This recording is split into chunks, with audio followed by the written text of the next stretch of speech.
ഞങ്ങളുടെ ടീമിന്റെ മുഴുവൻ പേരുടെയും പേരിലുള്ള നന്ദി പറയുന്നു. മാജിക് ഫ്രെയിംസിന്റെ പേരിൽ ഇപ്പോ അണിയറയിൽ ഒരു 5 സിനിമയും കൂടെ നടക്കുന്നുണ്ട്. ഇപ്പോ എന്നെ സംബന്ധിച്ച് നമ്മളൊരു സിനിമ കഥ കേൾക്കുക, പ്ലാൻ ചെയ്യുക, കമ്മിറ്റ് ചെയ്യുക, ഹീറോയിനെ കമ്മിറ്റ് ചെയ്യുക എന്നുള്ളൊരു ഉത്തരവാദിത്വം മാത്രമാണ്.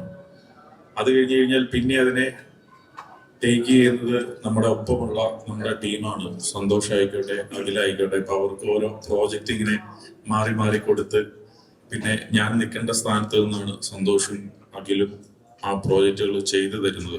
അപ്പം എന്നേക്കാൾ കൂടുതൽ ഉത്തരവാദിത്വം ഉള്ളവരായിട്ട് അവർ പ്രവർത്തിക്കുന്നതുകൊണ്ടിട്ടാണ് മാജിക് ഫ്രെയിംസിന് ഈ ചുരുങ്ങിയ കാലയളവിൽ ഇത്രയധികം സിനിമകൾ ചെയ്യാനായിട്ട് സാധിക്കുന്നത്. സോ മാജിക് ഫ്രെയിംസിന്റെ സന്തോഷും പിന്നെ ബബിനുണ്ട്, അഡ്മിനിസ്ട്രേഷൻ ഹെഡായിട്ട്, ഡിസ്ട്രിബ്യൂഷൻ ഹെഡായിട്ട് ബബിനുണ്ട്, അങ്ങനെ എല്ലാവരും ഉണ്ട്. അപ്പൊ ഞങ്ങൾക്ക് ഒരു പറ്റം ടീമുകളുണ്ട്. അക്കൗണ്ട്സിലുള്ള ആളായിക്കോട്ടെ, ഓഫീസിലുള്ള ആളുകളായിക്കോട്ടെ, ഒരുപാട് ടീമുകളുണ്ട്.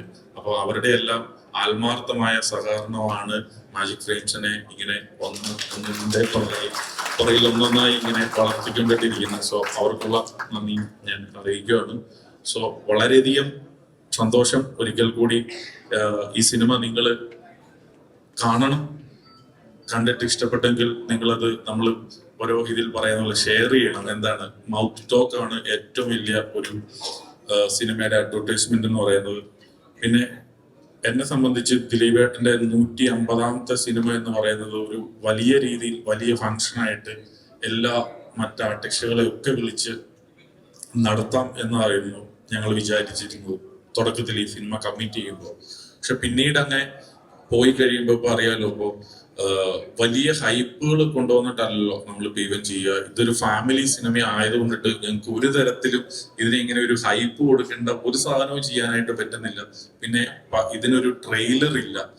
ഒരു കുട്ടി ചെറിയ 1-2 ടീസറുകൾ മാത്രമാണ് ഞങ്ങൾക്ക് ഇതുവരെ ഞങ്ങൾക്ക് വിടാനായിട്ട് പറ്റിയത്. അപ്പൊ അതുകൊണ്ടിട്ട് തന്നെ അതിന്റെ ഒരു കൊച്ചു പോരായ്മ ഉണ്ട് ഇതിന്റെ അകത്ത്. കാരണം ഞങ്ങൾ അധികം പോസ്റ്റേഴ്സ് പോലും ഞങ്ങള് പുറത്തേക്ക് വിട്ടിട്ടില്ല. കാരണം എല്ലാം ആ സിനിമ കാണുമ്പോൾ കണ്ടാൽ മതി എന്നാണ് ഷാരിസും ബിൻഡോയൊക്കെ പറയുന്നത്. അതുകൊണ്ടിട്ടാണ് അവരുടെ തീരുമാനമാണ് ഈ പ്രോഗ്രാം ഒരു ചെറിയ പ്രോഗ്രാമായി മാറ്റേണ്ടത്. അപ്പം ചെറിയ ആ പ്രോഗ്രാം തിയേറ്ററിൽ ഒരു വലിയ വിജയമായി മാറട്ടെ എന്ന് ഒരിക്കൽ കൂടി ഞങ്ങൾ ആശംസിക്കുകയാണ്.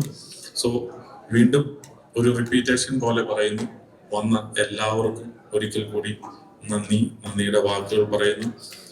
ഇന്ന് ചെറിയ കാര്യങ്ങൾ ഇതല്ല, ഈ പരിപാടികൾ ഇന്ന് ഇവിടെ കഴിഞ്ഞു. പക്ഷെ ഞാൻ ഈ മലയാള സിനിമയിൽ വന്നിട്ട് 10-15 വർഷമായി. ഇന്നും കുറെ അധികം സിനിമകൾ ചെയ്തിട്ടുണ്ട്.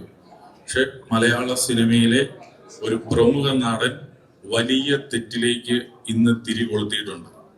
സോ ഒരു വലിയ മാലപ്പടക്കത്തിന് ഇന്ന് തിരികൊളുത്തിയേക്കാണ്.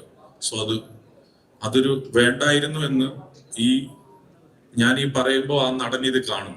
പക്ഷെ ആ നടൻ ചെയ്തത് വലിയ തെറ്റാണ് എന്ന് ഞാൻ ഓർമ്മിപ്പിക്കുകയാണ്. ഇനിയും ആ തെറ്റ് തുടരരുത്, ആവർത്തിക്കരുത്. കാരണം അങ്ങനെ തുടർന്നു കഴിഞ്ഞു കഴിഞ്ഞാൽ അത് പല വലിയ പ്രശ്നങ്ങൾക്കും കാരണമായി മാറുമെന്നും അറിയിക്കുന്നു.